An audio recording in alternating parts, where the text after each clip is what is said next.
Hey guys, I hope you guys are all doing well, and I'm going to be talking about the history of Kentucky and Mississippi and bell hooks and Jesmyn Ward's writing that we did for this week. So to begin, we're going to talk a little bit about the South.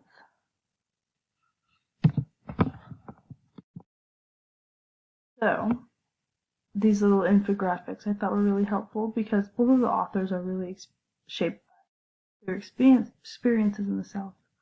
But in Kentucky, it's not necessarily the deep South, whereas Mississippi really is. You can definitely see that these red points are deep, deep South, and then over here the yellow is still considered the South, but it's a little bit on the edge. But I thought these were really helpful because they show that the South is pretty much easily identifiable with the regions and areas, and maybe have just a little bit of variance. So we're gonna go over civil rights for a moment, just because there's definitely some significant events that have happened that influenced the novels. So in 1954, a White Citizens Council was formed in the South. And what this council is actually there to do is to intimidate the African American activist community that was beginning to pop up, and it was primarily through economic means that they decided to intimidate them. So in the South there's a lot of agriculture, and it's probably one of their main exports, so I'm assuming that they probably used a lot of tactics that were just harmful to their economic status. Another significant event that actually occurred in Mississippi was the Emmett Till murder. It was a 13-year-old boy. He was visiting family in Mississippi, and he's originally from Chicago. He was accused of whistling at a white woman outside of a grocery store, and within the next couple of days after that, that woman's husband came and beat him and murdered him with several other white men, and none of them were ever convicted of the murder of him. 1961, the first freedom ride occurred. We'll talk a little bit about this later also, but essentially what that was is a group of activists, both black and white, who were testing the banning of the bus segregation. So essentially they were going in and not segregating themselves and seeing if they were actually following through with what they said that they were doing in terms of unsegregating the bus system. And lastly, in 1963, President Kennedy requests that Congress pass the Civil Rights Act, which is a pretty monumental movement, especially in relationship to the two books that we were reading. So moving into this, Mississippi is definitely considered a part of the Deep South. It became a territory in 1798 and became a state in 1817. And then in 1861, 11 states seceded and became the Confederate States of America, and Mississippi was one of these. So these states supported a lot of slavery and were not fans of abolition because they used the slavery to maintain their lifestyles. And in 1865, slavery is abolished and the 13th Amendment is passed. Because slavery and a relationship between race and culture and class plays a very significant role in the novels that we're reading, or short stories or essays. So Jesmyn Ward wrote the novel Sing Unburied Sing, of which we read the first chapter. And within this novel, it focuses on a young boy, and they're living in rural Mississippi, and it talks a lot about Parchman Farm, which is actually Mississippi's state penitentiary. So the history of this farm is pretty twisted. They use slave labor after emancipation, and the 13th Amendment did not protect any of the criminals who were convicted. There's actually a Mississippi legislature that placed African Americans into the slavery because it criminalized beggars, jugglers, drunks, anybody just walking at night. And according to the actual codes, all other idle and disorderly persons. So this was the Black Codes of 1865. So all of the slave labor and segregation continued in Parchman Farm after the passing of the Civil Rights Act and after the 13th Amendment. What ended up happening was the state began leasing out workers to plantations, because this was prior to Parchman existing. So essentially what happened was, before they built Parchman Farm, they had all of these criminals who were convicted of charges that weren't really significant, because they just wanted a reason to criminalize African Americans so that they could use their labor. And so they would lease them out to plantations and railroads and lumber mills, because they didn't have enough space to keep all their convicts. And this was just a very cheap and unending labor supply for the people who were renting them. They only cost $9 a month per person.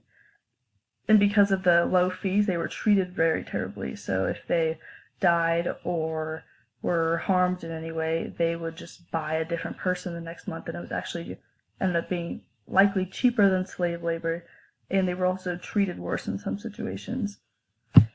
So what ended up happening is, in 1901, all of these prisoners who were at all of these plantations and railroads and lumber mills were moved to Parchman Farm when it was built, and they were treated terribly there as well.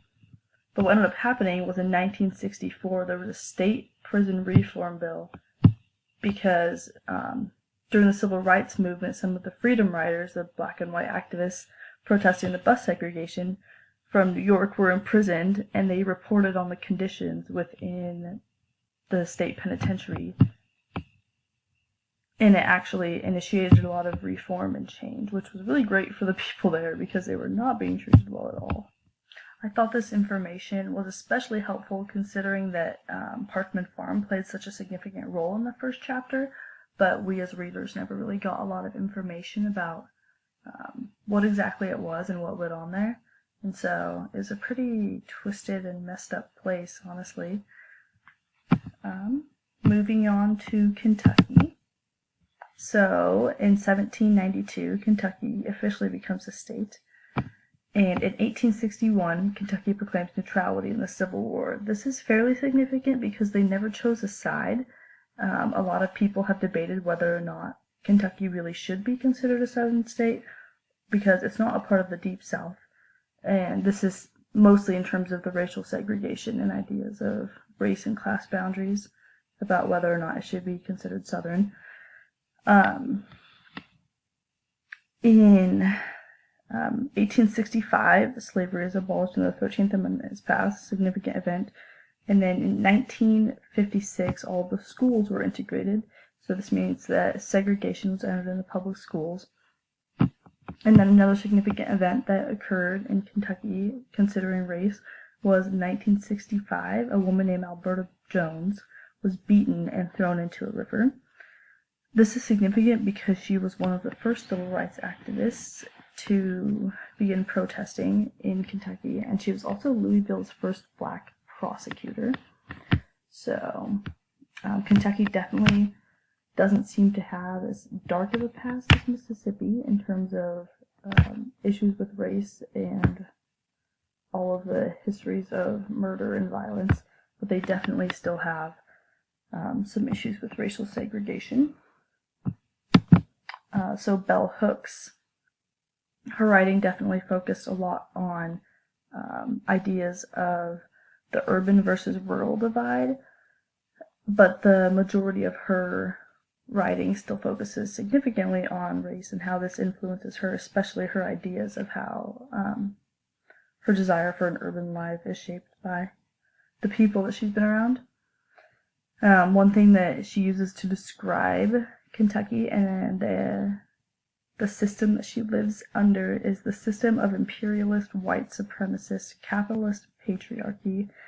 I thought this was very interesting because it really outlines all of the different ideas of just different polarizing opinions that are running around her region and shaping the lives of the people there and creating these class boundaries.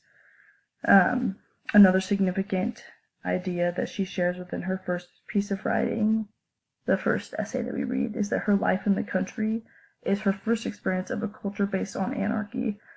So they may not have the same racial divides, but they have divides that are centered around ideas on just having your own individual rights and ideas and thoughts and freedoms to do what you want to do, which definitely shapes her as a person in her continued writing as she moves on.